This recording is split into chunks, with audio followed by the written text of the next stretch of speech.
ou melhor, Romanos 1, Romanos capítulo 1, versículo 16 e o versículo 16 é escrito: porque não me envergonho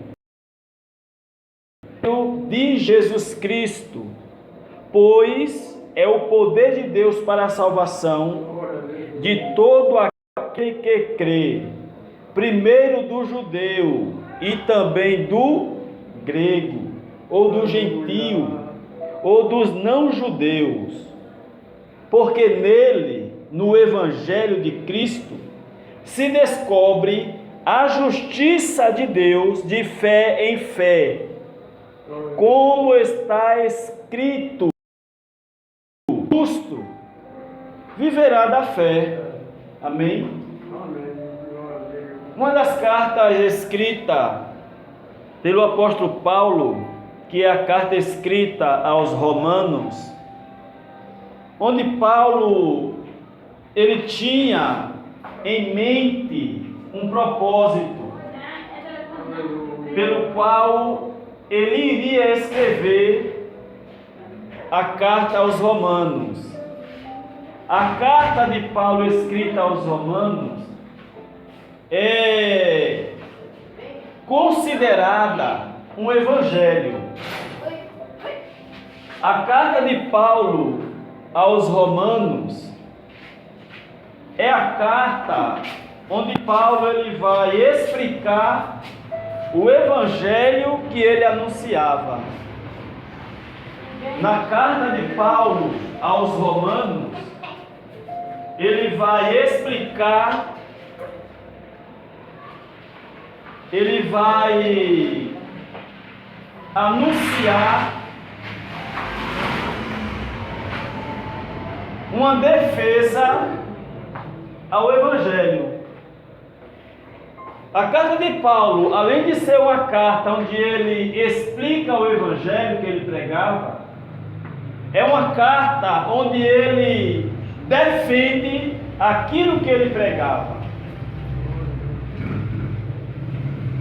E ele vai dizer que o evangelho que ele pregava não era de autoria dele. O evangelho que ele pregava não era um evangelho criado pela mentalidade de Paulo. Não foi Paulo quem criou o evangelho. Ele vai dizer que porque do evangelho de Cristo. De quem era o evangelho que Paulo pregava? A palavra anunciada por Paulo era uma palavra de autoria cristocêntrica. O centro do evangelho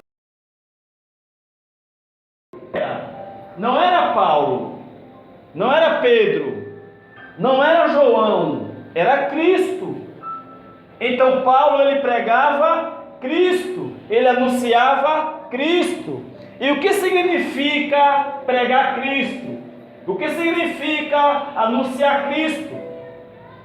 Por que é importante nós saber disso? Porque infelizmente as congregações elas pensam que estão pregando Cristo. Não é assim? As igrejas pensam que estão pregando Cristo, que estão anunciando Cristo, mas não estão. Estão pregando o quê? Estão pregando doutrina de homens, estão pregando usos e costumes, estão pregando proibições e ainda mais, estão pregando Jesus de Nazaré.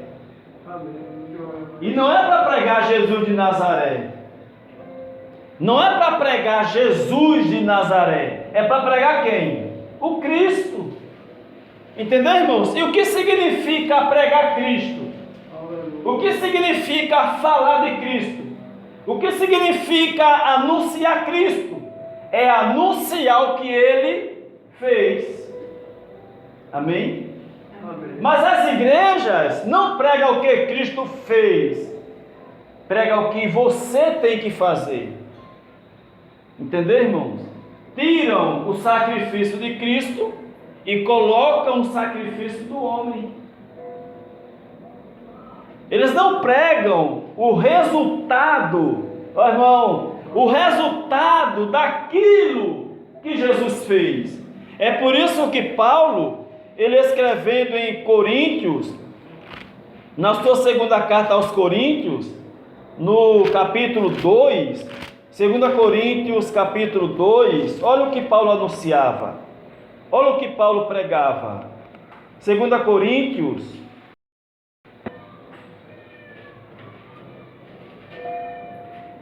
Coríntios, vamos ler logo 1 Coríntios 2 e o 2. Veja logo aí 1 Coríntios 2 e o 2.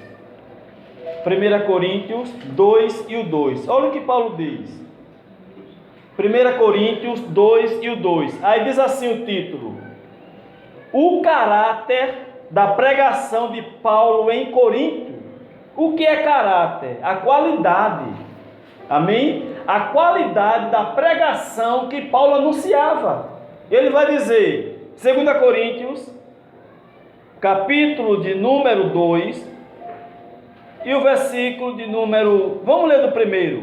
E eu, irmãos, quando fui ter convosco, anunciando-vos o testemunho de Deus, não fui com sublimidade de palavras ou de sabedoria, porque nada me propus saber entre vós, senão a Jesus Cristo, e a este como crucificado.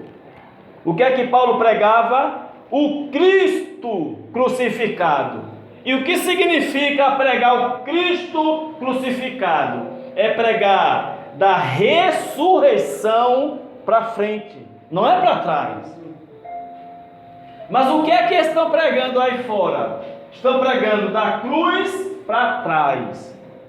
Estão pregando do nascimento de Jesus até a morte. E aí morre. Mas o que é que apresenta do nascimento até a morte? Que as pessoas são o quê? São pecadoras. Não é isso?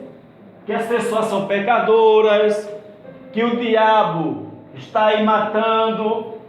Então as pessoas estão pregando do nascimento de Jesus até a sua morte. E não é para pregar isso.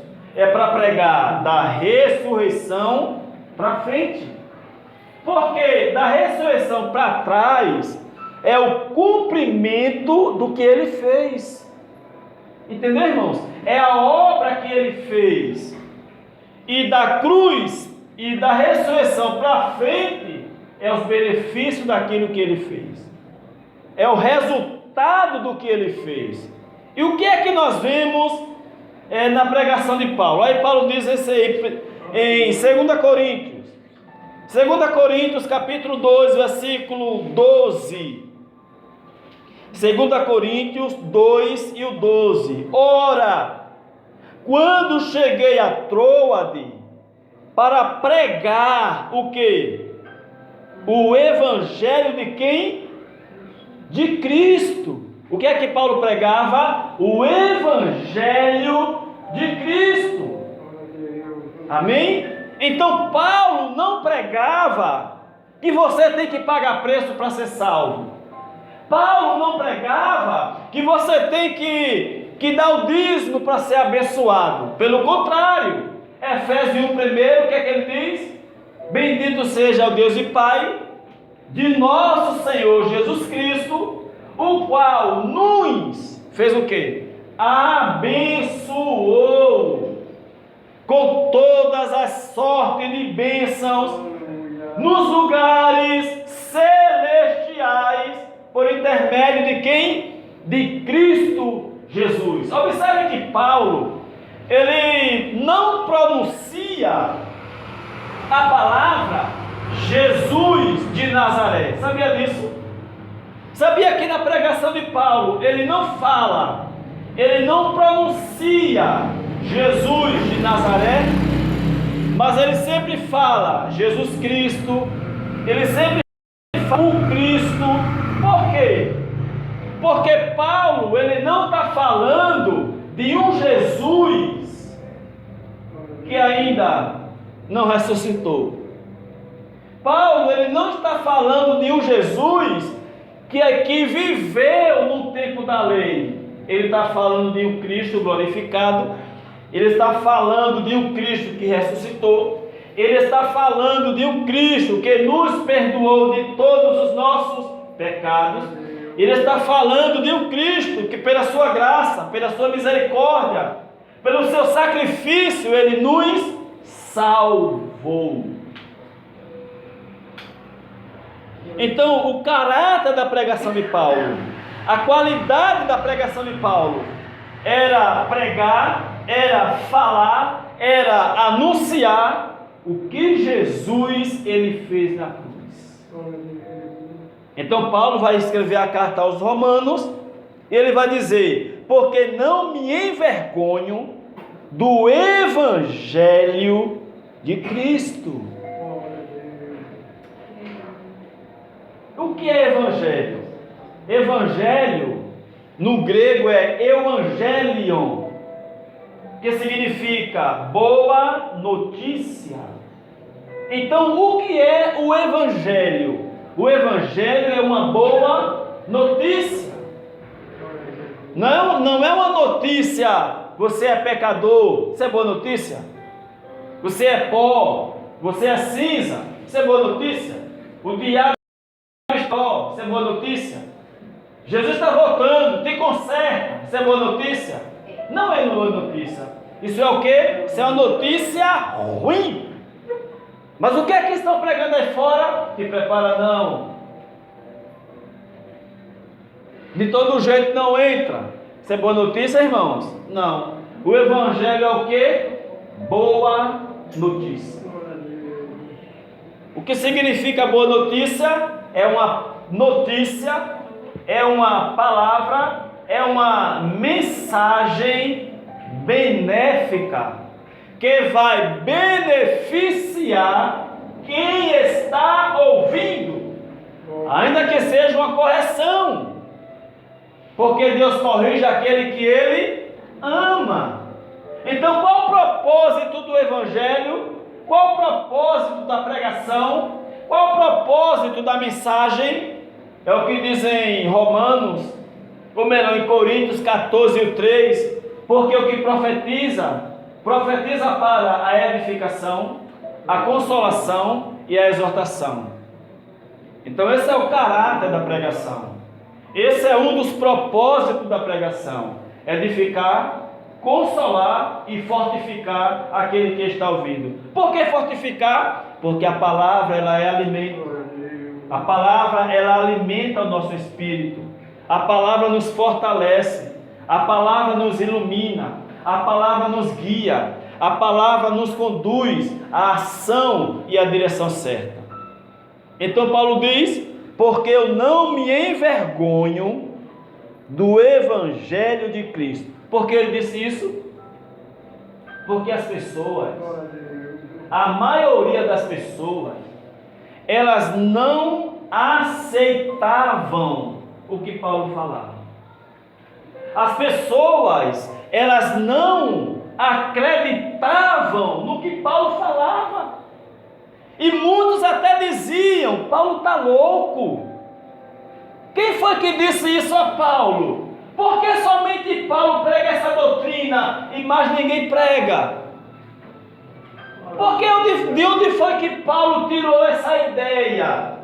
De onde foi que Paulo tirou esse pensamento, essa doutrina que ele está pregando aí? Cuidado com Paulo. Paulo é perigoso. Paulo é o desobediente. Paulo é alguém que prega contra as leis de Deus, diziam os judeus. Cuidado com Paulo.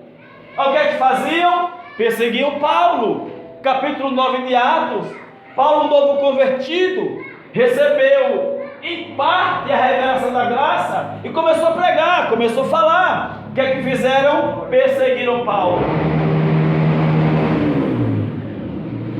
Perseguiram Paulo. Queriam matar Paulo. Aí Paulo, ele escapa através de um cesto. Alguém desce ele pelo cesto e ele escapa. Então, por causa do que Paulo pregava, ele era perseguido. Abra sua Bíblia comigo em Coríntios 11. 1 Coríntios capítulo 11. Olha o que Paulo passou pelo que ele ensinava. 2 Coríntios, melhor dizendo.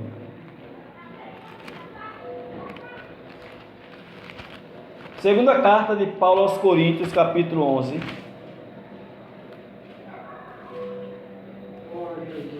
A partir do versículo 16. Olha o que Paulo passou, pelo que ele pregou, pelo que ele falou, pelo que ele ensinou, porque o que ele ensinava ia contra ao sistema. Capítulo 11, versículo 16 de 2 Coríntios diz assim: outra vez digo, ninguém me julgue insensato. Olha, o povo dizia, Paulo é insensato, Paulo não tem juízo, Paulo está maluco. Aí Paulo diz, ninguém me julgue insensato, ou então recebei-me como que irmão insensato, para que também me glorie um pouco. O que digo, não digo segundo o Senhor, mas por loucura, nesta confiança de gloriar-me, pois que muitos se gloriam segundo a carne, eu também me gloriarei, porque, sendo vós sensato, de boa mente tolerais os insensatos, pois sois sofredores. Se alguém vos põe em servidão, se alguém vos devora, se alguém vos apanha, se alguém vos exalta, se alguém vos fere no rosto, envergonhado digo,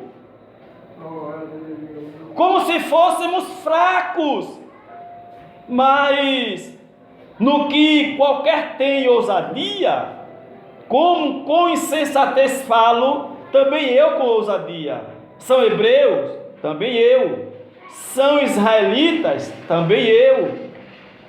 São descendência de Abraão? Também eu. São ministros de Cristo? Falo como fora de mim, eu ainda mais. Em trabalhos, muitas vezes. Olha o que Paulo vai dizer agora, em açoites, mais do que eles, em prisões, olha o que ele passou, em prisões, muito mais, em perigo de morte, muito mais.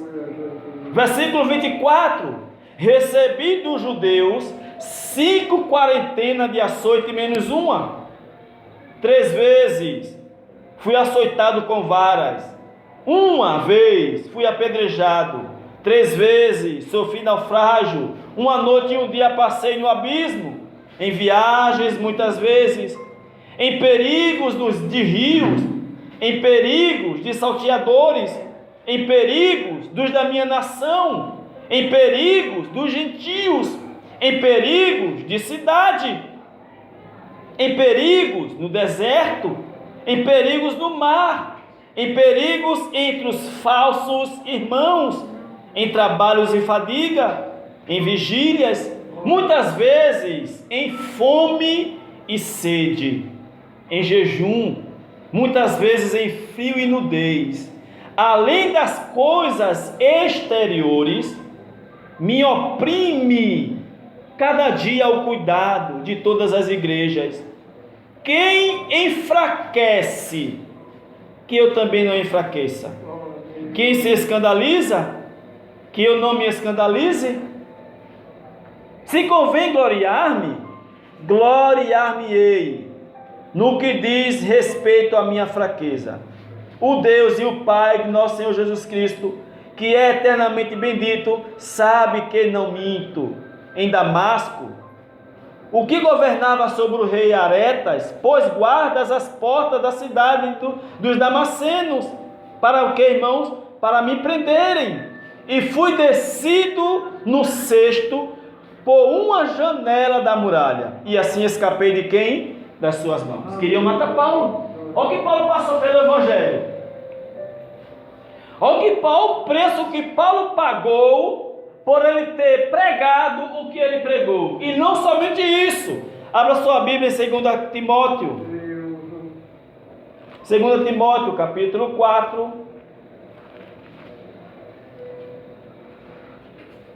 A partir do versículo 6. 2 Timóteo 4 e o 6. Porque eu já estou sendo oferecido por aspersão de sacrifício, e o tempo da minha partida está próximo. Combati o bom combate, acabei a carreira, guardei a fé.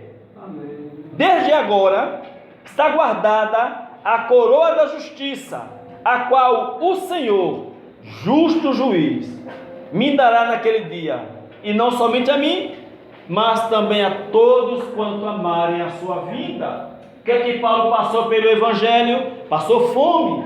O que é que Paulo passou pelo Evangelho? Passou perseguição. O que é que Paulo passou pelo Evangelho? Ele foi açoitado. O que é o açoite? Eram pessoas que desobedeciam à lei.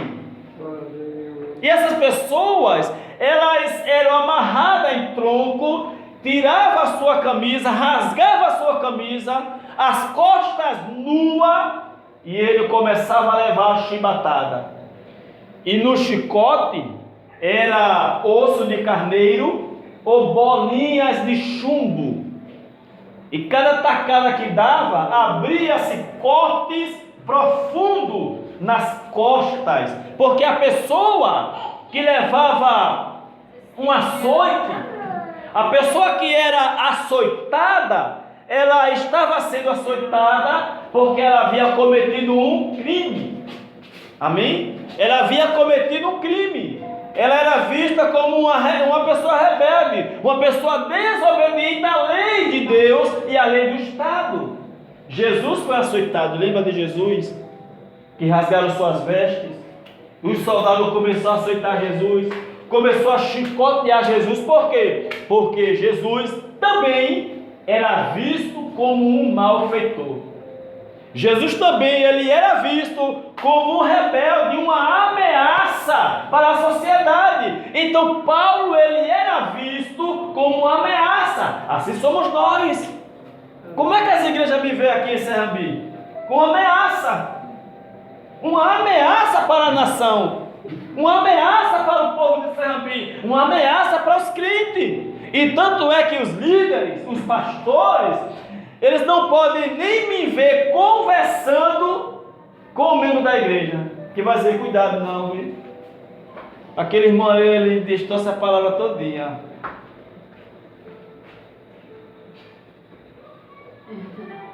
Cuidado com aquele anticristo não.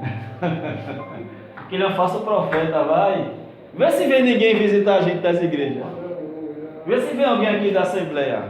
Vê se vem alguém aqui da Batista. Vê se vem alguém aqui da Pentecostal. Vê se vem alguém aqui da Presbiteriana. Vê se vem alguém aqui das outras igrejas aí. Ninguém vem porque somos uma ameaça. E somos mesmo. E somos mesmo. Por que somos uma ameaça? Porque nós, Deus através de nós, Ele mostra que a verdade não é o que eles pregam.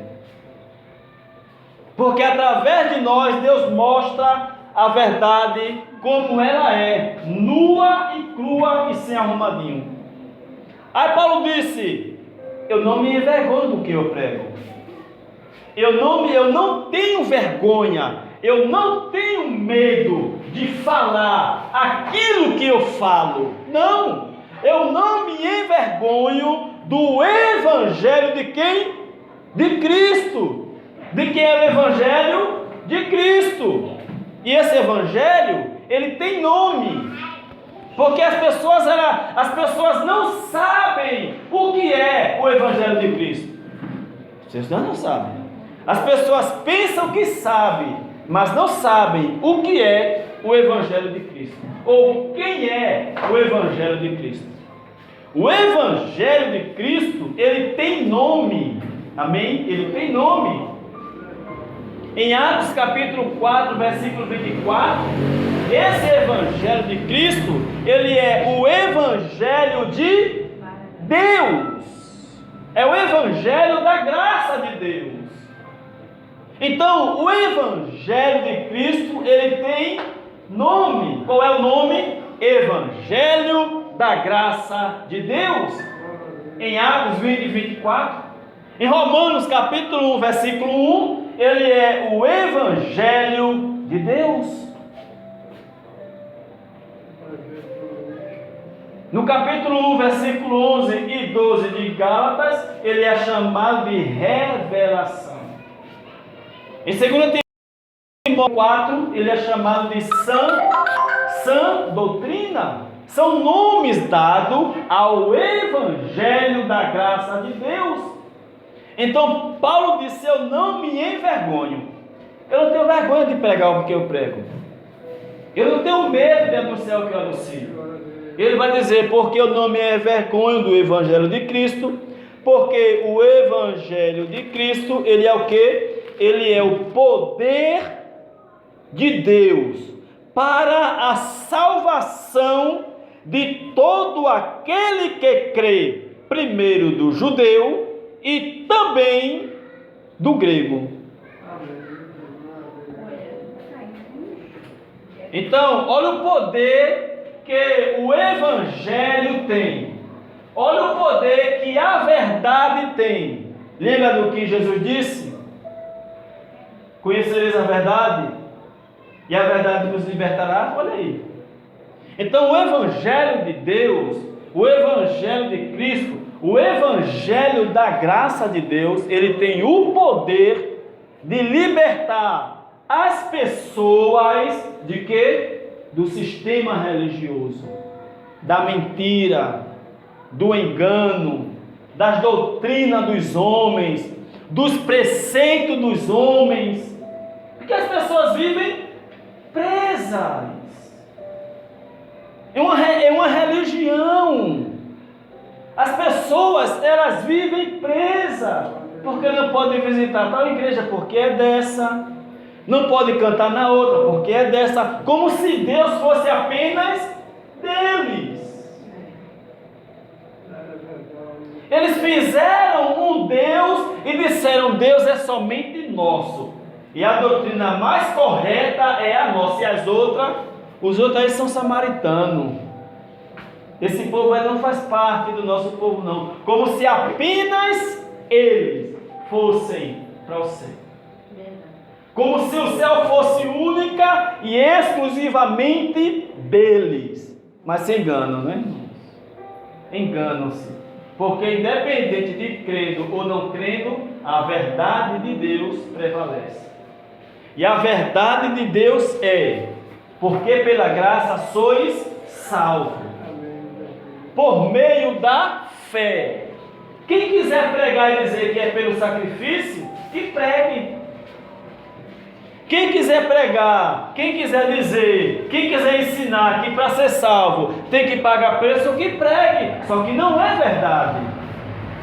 Só que ninguém vai ser salvo por causa disso, porque é pela graça. O que é graça? Favor imerecido. É eu receber de graça aquilo que eu não mereço. Então quem quiser dizer assim: olhe, para você ir para o céu, você tem que aceitar Jesus, que a Bíblia não fala em canto nenhum em aceitar Jesus. Não existe na Bíblia: aceite Jesus para ter a sua morada no céu. Isso é criado pelos homens. Isso não é verdade. Isto não é verdade. Isto não existe na Bíblia. Como também não existe na Bíblia que muitos dizem: Deus não habita em tempo sujo. Não dizem, né? Onde é que tem isso na Bíblia? Em canto nenhum. Em lugar nenhum da Bíblia está escrito: Deus não habita em templo sujo. Não existe isso. Na Bíblia não. Existe na Bíblia, mas o Altíssimo não habita em templos feitos por mãos de homens, por mãos humanas. Capítulo 7, versículo 48 de Atos. Isso tem na Bíblia. Mas esses textos, esses versículos, como o outro, por exemplo, o dinheiro é a raiz de todo mal. Isso não tem na Bíblia. O dinheiro não é a raiz de todo. Esse texto ele não existe na Bíblia. Agora existe na Bíblia, porque o amor, aí já muda, né? O dinheiro é a raiz de todos os males. Aí está certo. Isso existe. Capítulo 6 de 1 Timóteo. Isso existe. Não é isso? Isso existe. Como também não existe na Bíblia que é mais fácil um camelo passar pelo fundo de uma agulha do que um rico entrar no céu. Isso na Bíblia não tem. Inventaram. Eu não sei como. Eu não sei como. É por isso que tem gente que não quer ser rico. Sabia disso? É por isso que tem muitas pessoas que não querem ser rica, porque pensa que se for rico vai para o inferno. Olha aí, irmão. Oh my God.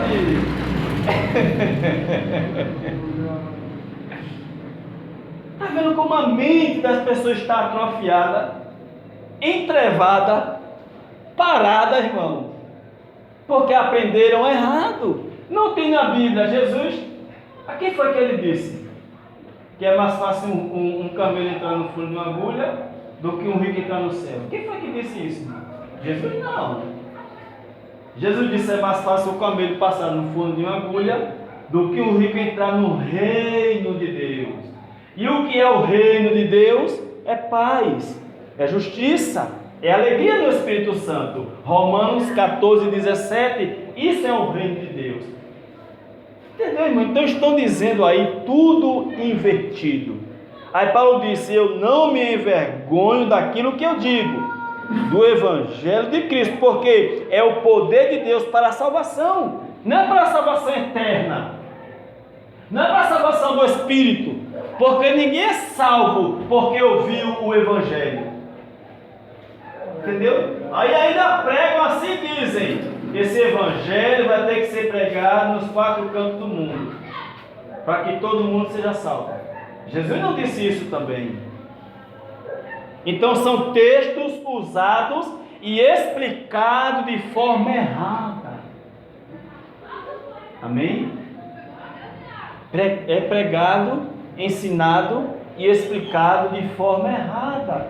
Quando Jesus disse assim, capítulo 15 de Marcos capítulo 15. Marcos capítulo 15. Marcos 16, versículo 15. Olha o que Jesus disse. Não é Mateus, Mateus 24.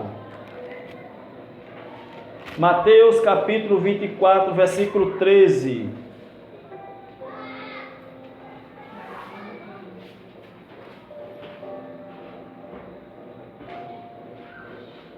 Capítulo 14, Mateus 24, 14.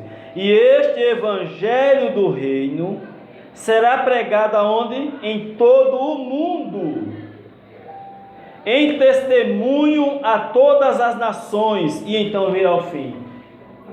O que é que as pessoas dizem? E quando o evangelho for pregado em todo o mundo vai se acabar. Oh my God.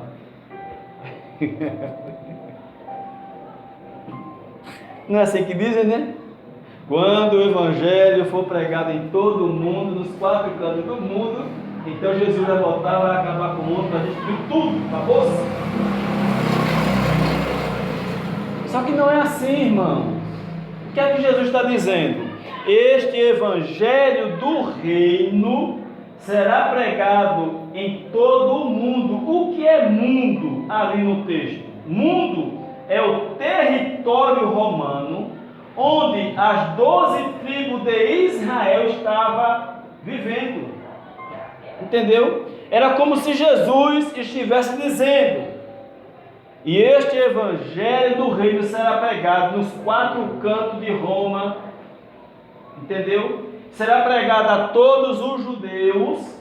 Porque o evangelho do reino, o que é que o evangelho do reino pregava? Pregava um rei. Entendeu? Pregava a vinda de um rei, a vinda de um Messias. E quem é esse Messias? Jesus. Então essa era a boa notícia de Deus para Israel.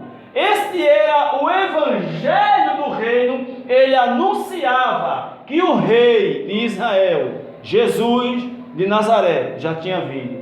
E o evangelho da graça é o evangelho que ensina sobre a graça de Deus, sobre a salvação pela graça, sobre os benefícios da morte e da ressurreição de Jesus Cristo.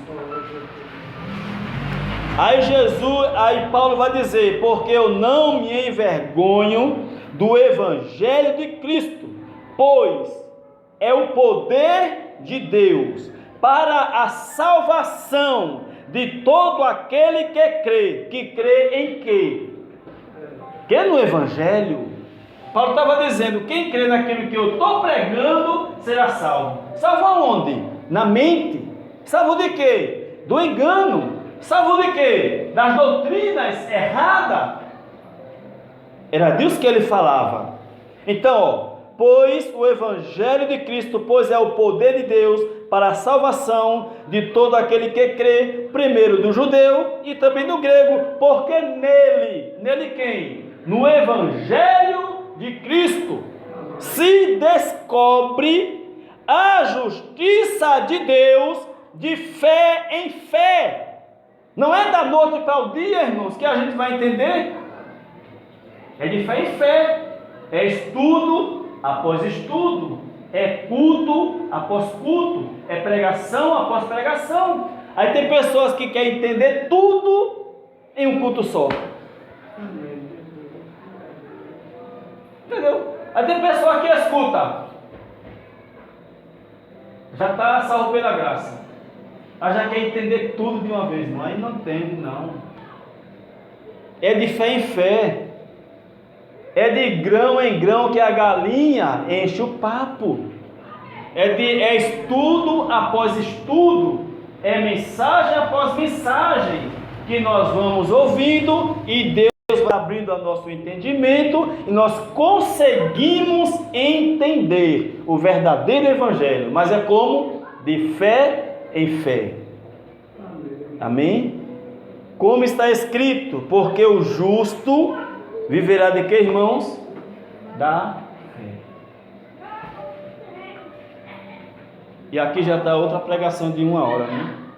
Mas vamos terminar por aqui, em nome de Jesus, e entender que a nossa chamada é para viver pela fé. E o que é viver pela fé? É viver por aquilo que o meu olho físico não vê. Porque crer no que vê é bom e fácil. E crer no que não vê, no olho físico. Você crê que vai receber algo porque está vendo? É bom. Você crê que vai receber um presente porque você está vendo o presente na mão da pessoa? É bom. E você crê que vai receber um presente mesmo sem ver o presente? Isso é fé. Isso é fé. É você crer no que não vê. Amém? Não é você crer que vai receber. Não. Não é você ver para crer. É você crer para ver. Primeiro você crê que é seu, que lhe pertence. Pela fé você toma posse. Pela fé você acredita que lhe pertence. E você anda, e a sua vida diária é baseada, é firmada nesta crença. E eu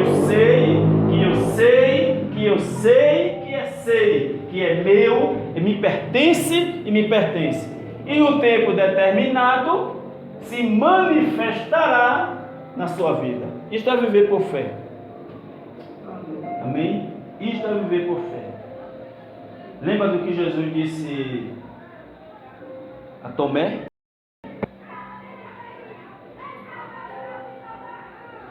Quando Tomé viu, ele viu as marcas nas mãos e ao lado de Jesus. Aí quando ele viu, ele acreditou que Jesus era o Messias. E ele disse: Senhor meu, Deus meu. Ele acreditou ali porque ele viu. E Jesus repreendeu e ensinou para nós: Tomé, porque viste, creste, bem-aventurados serão aqueles que não creram, que não viram, mas creram. Esse é o maior segredo para eu, para você realizar qualquer plano, qualquer objetivo, qualquer propósito, qualquer meta de vida, qualquer meta na sua vida que você estabelecer para conquistar. Você precisa ter a certeza dentro de você que já lhe pertence, que já é seu. Amém? Então que Deus continue nos ajudando, porque eu não me envergonho do Evangelho de Cristo. Paulo mesmo sofrendo, Paulo mesmo sendo perseguido, mesmo passando pelo que ele passou, mas ele anunciou o Evangelho até a morte. Assim devemos ser nós. Aconteça o que acontecer, mas nós não podemos desistir. Aconteça o que acontecer, mas não podemos parar, não podemos estagnar, não podemos deixar que esse sistema nos engula. Quem quiser crer, creia. Quem quiser crer, creia. Quem não crê, não creia. Mas a nossa missão é anunciar, é falar e é viver esse Evangelho que nos liberta para a glória de Deus. Amém? Vamos orar, Gael, em nome de Jesus. Agradecer a Deus por esta noite, por esta palavra maravilhosa. Bendito Deus e eterno Pai, eu quero nesta noite te louvar, te exaltar, engrandecer ao teu nome por tua graça infinita e por tua misericórdia. Ó Pai, nós estamos aqui nesta noite para te agradecer. Estamos erguendo a nossa voz, elevando o nosso pensamento em uma só fé, em um só sentimento de gratidão por esta noite, de gratidão por esta palavra.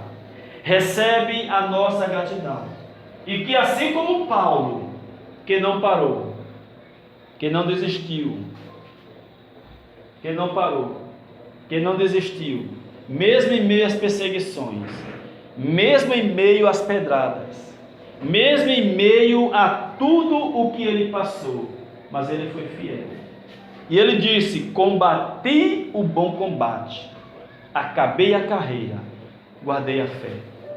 Verdade é, Deus, que se não fosse por tua graça, que se não fosse por tua misericórdia, ele não venceria, ele não suportaria.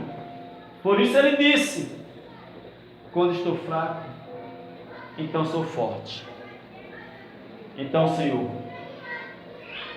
que a tua graça também ela permaneça conosco, para que nós venhamos continuar firme e forte, anunciando o Evangelho da graça de Deus, para a tua glória, para a tua honra e para o teu louvor.